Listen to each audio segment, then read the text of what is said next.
Students.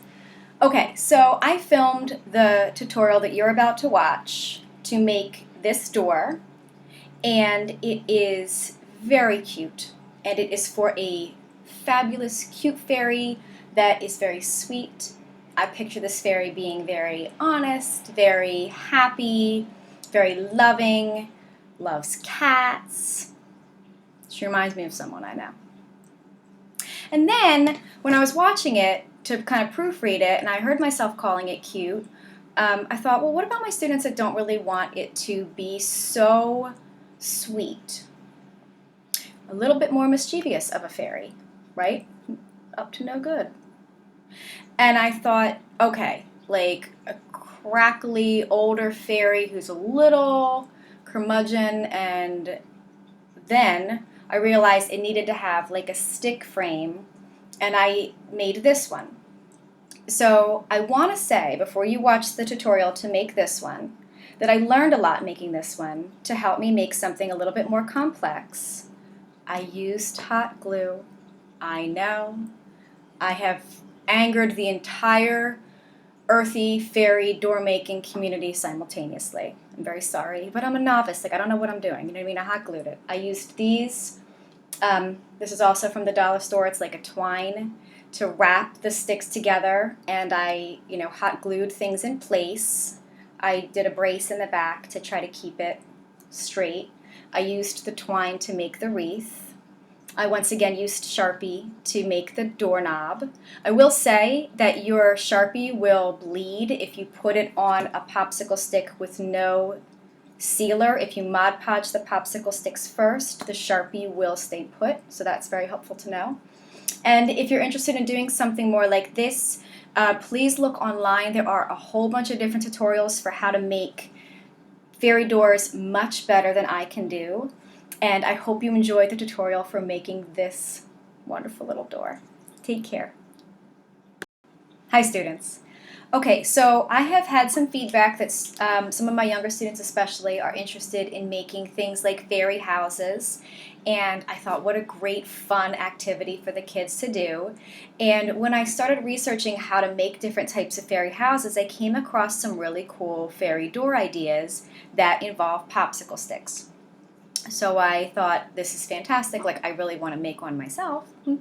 So I got some materials at the dollar store. I got the smaller popsicle sticks, the larger ones. You see this? I don't think I'm going to use these for the door. This would be great for a door, for a bigger door, or for a house, but I just like having them on hand. I got these for what would be like the rivets to hold the door, the cross wood of the door onto the vertical pieces. I'll show you. And then I thought, maybe something for like a wreath or a decorative piece. And of course it needs a doorknob. I might do that in Sharpie. And then I started painting my popsicle sticks and arranging them. So first I arranged them to see what kind of shape I wanted. And I knew after I looked at some of the photos that I wanted this kind of shape. Let's see if I can hold this up somehow. Let's see if I can get something flat under there. Kind of tilt it up a little bit. This kind of shape. But it needs a way to hold it together. So some sites show you with like a cardboard backing, and I think that would be great. I didn't do that yet, but I did clip these down. I did this by cutting them, but it's easier if you use a little knife or side of a scissors or something to kind of score the popsicle stick first. Let's see if I can show you real quick. So like if you break it, you're going to get these like frayed edges. Like it's not going to be a clean look. And if you just cut it, it's pretty hard on your scissors. But if you take something sharp, now I happen to have this on hand, but probably I would use some kind of knife or the side of a scissors. I don't really want to use the side of my scissors because I'm trying to keep them good. Maybe I would use like a junky scissors just to kind of make a little indentation. The more wood that you kind of pull away at this phase, the easier it is on your scissors. So plan where you really need these cut. Like, don't just make a cut.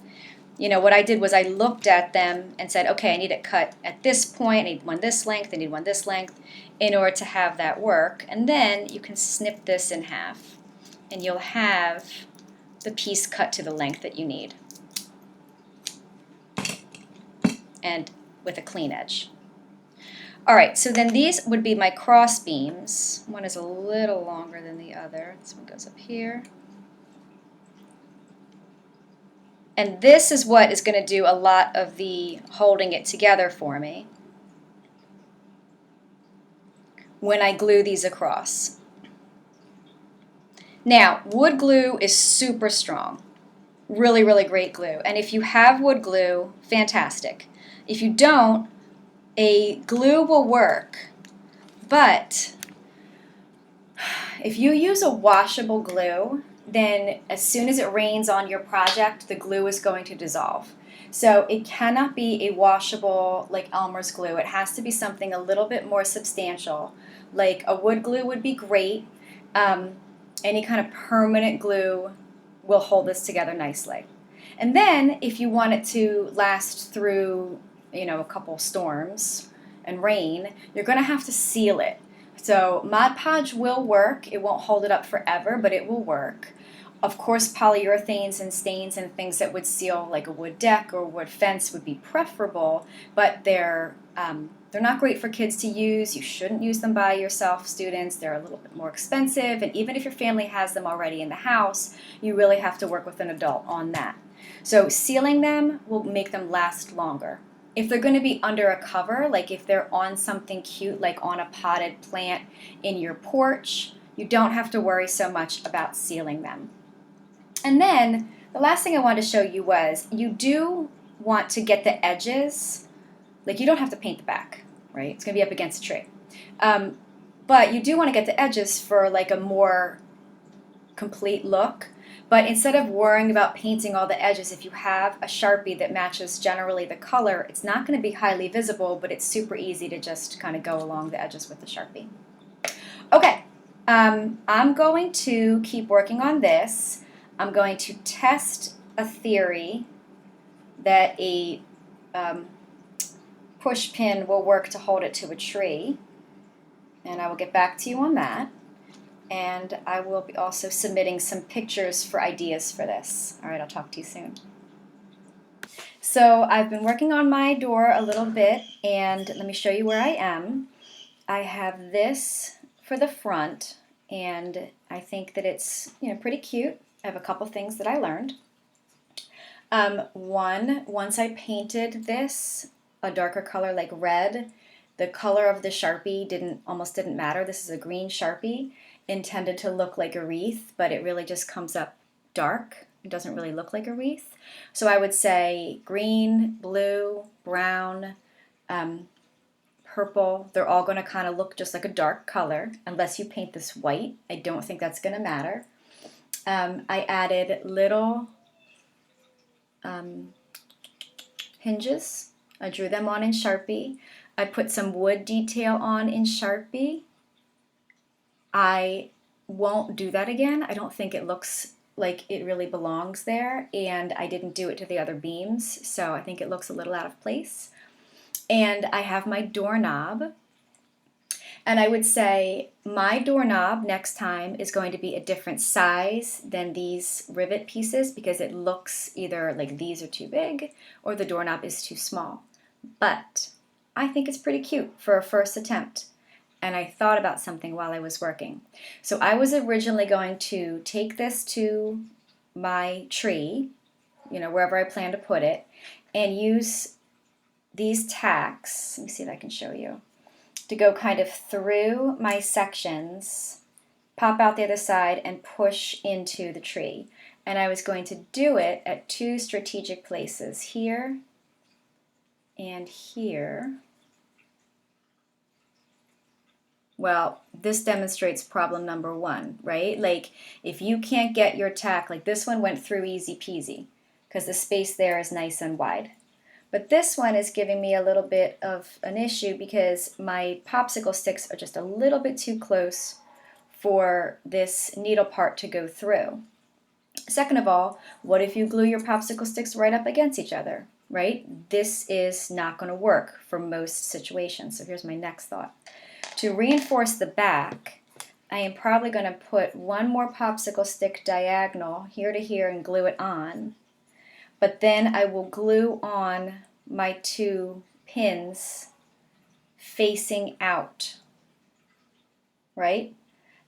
Be careful if you're using things like push pins because they're sharp, youngsters. So you want to be very careful.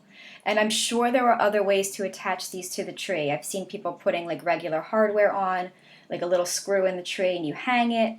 I'm sure there's ways of putting a tiny nail in through it so that it sticks to the tree. But this is going to be the way I try, with 2 of these stuck here and here, and then you cannot see this at all, here and here, and then push that up against the bark of the tree and see if I can get it to stay on. Okay, I'm having a ton of fun. This is really great. I'll see you in a bit. All right, I am back. So I made a couple aesthetic changes to my door. I took off a little bit of the bottom because I thought the arch was too extreme. I went ahead and added some green paint around there so it looked a little bit more like a wreath. And I painted just a little bit of red over my wood detail so that it wasn't quite so loud. And it's sealed, and these are on the back. Now, here's my last thing I'm going to tell you for this video, and then you're going to be on your own to do your own problem solving. So much of art is problem solving. This didn't work. So the push pins go into the tree. That's not actually the problem. The problem is that the tree doesn't touch these 2 places. I found a couple different spots on the tree that I wanted to do. They're all at the base of the tree, like down in like a little nook.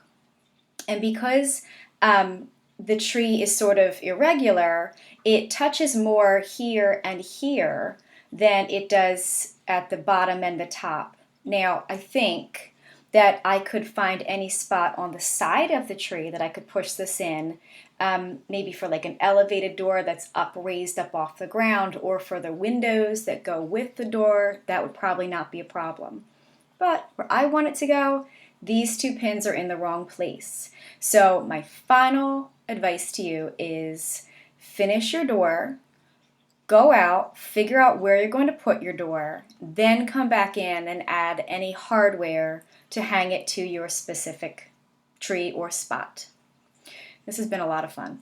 And if I had time in my life for a hobby, this would be one of them. I'll talk to you in a bit, kids.